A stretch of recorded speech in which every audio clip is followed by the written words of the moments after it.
Hello বন্ধুরা, আমি beauty চলে এসেছি বিউটিস বেক অ্যান্ড কুক চ্যানেলে। আপনাদের সঙ্গে একটা হার্ট শেপ কেক আমি শেয়ার করতে। দেখতেই পাচ্ছেন আমি রাউন্ড শেপে কেকটা ক্রাম কোট করে রেখেছি। এটাকে আমি হার্ট শেপে কাটছি। প্রথমে আমি একটা প্লাস চিহ্ন করে দাগ দিয়ে নিয়েছি।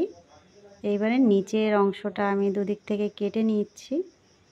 এই দুটো অংশ আমি সামনের দিকে লাগিয়ে দেব। আপাতত এখন সরিয়ে রাখছি, কেননা আমার বেসটা ছোট আছে। আমি প্রপার জায়গায় প্রথমে এটাকে সরিয়ে নিই স্পঞ্জটা, তারপরে সামনের অংশে ওই কাটা অংশ দুটো জুড়ে দেবো। এই যে আমি কর্নার করে সরিয়ে নিলাম। এইবারে আমি সামনের দিকে একটু ক্রিম লাগিয়ে নিয়েছি, নিয়ে আস্তে আস্তে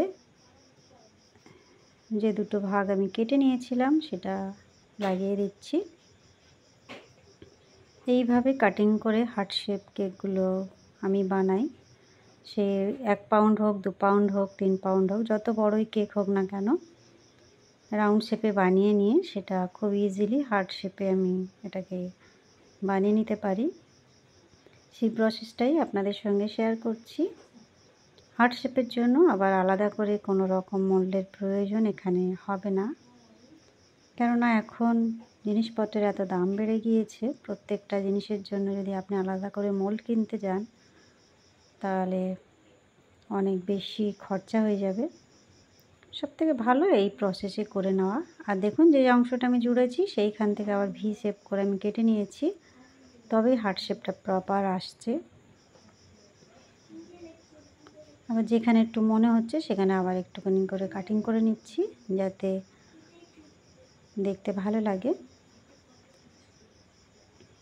আমি আবারও একটু হালকা করে ক্রিম লাগিয়ে দিচ্ছি, কেননা এটার ক্রামগুলো আবার আমার উপরের পাটে উঠে গেলে দেখতে ভালো লাগবে না। এইটা আর আমি ফাইনালাইজিং করব না, কেননা এই কেকটা পুরোটাই আমি ডিজাইন দিয়ে ভর্তি করব।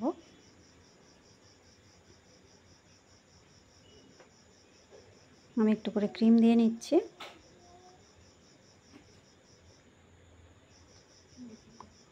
যখনই পুরো কেকটা ডিজাইন দিয়ে হবে তখন চেষ্টা করবেন বেশি ক্রিম ইউজ না করতে, কেননা অনেক কাস্টমারই আছেন যারা বেশি ক্রিম একদমই পছন্দ করেন না, সেক্ষেত্রে প্রবলেম হয়ে যেতে পারে।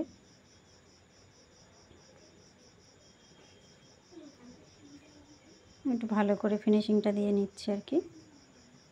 যেখানে যেখানে আমার নিচু মনে হচ্ছে সেখানে আবার ক্রিম দিয়ে এটা সমান করে নিচ্ছি। এই যে প্রপার শেপটা আমি দিয়ে নিচ্ছি।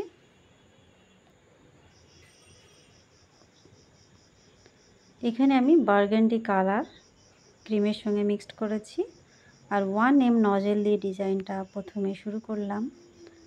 নিচের পাটটায় গোলাপ করতে গেলে একটা ফাঁকা অংশ তৈরি হয়, যার জন্য প্রথমে আমি একটা বর্ডার করে নিচ্ছি, তারপরে গোলাপটা করব। যেহেতু কেকটা ছোট, হাইটেও শর্ট, একটা করেই গোলাপ ঠিকঠাক লাগবে, সেই জন্য আমি নিচে একটা বর্ডার বানিয়ে নিয়েছি।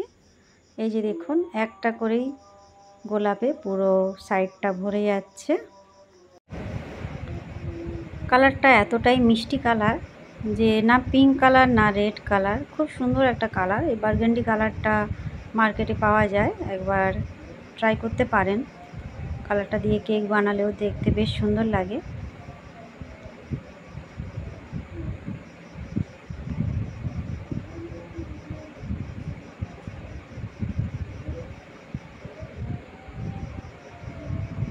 এটা 2D নজেল দিয়ে করলে হতো, তবে 2D নজেল দিয়ে গোলাপগুলো আরও বড় হয়, ছোট কেকের ক্ষেত্রে বেশি অসুবিধা হয়।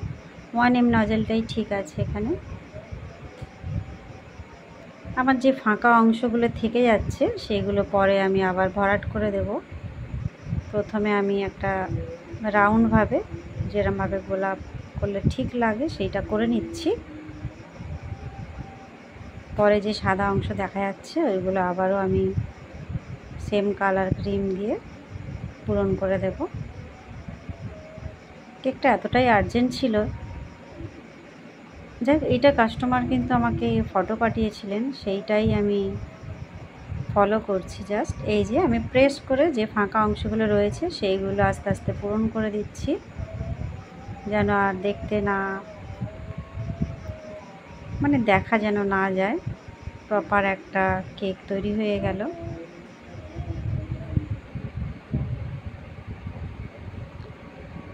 এই যে আমি দেখে নিচ্ছি ভালো করে কোথায় কোথায় ফাঁকা থেকে গেছে, সেখানে সেখানে আবার দিয়ে দিচ্ছি।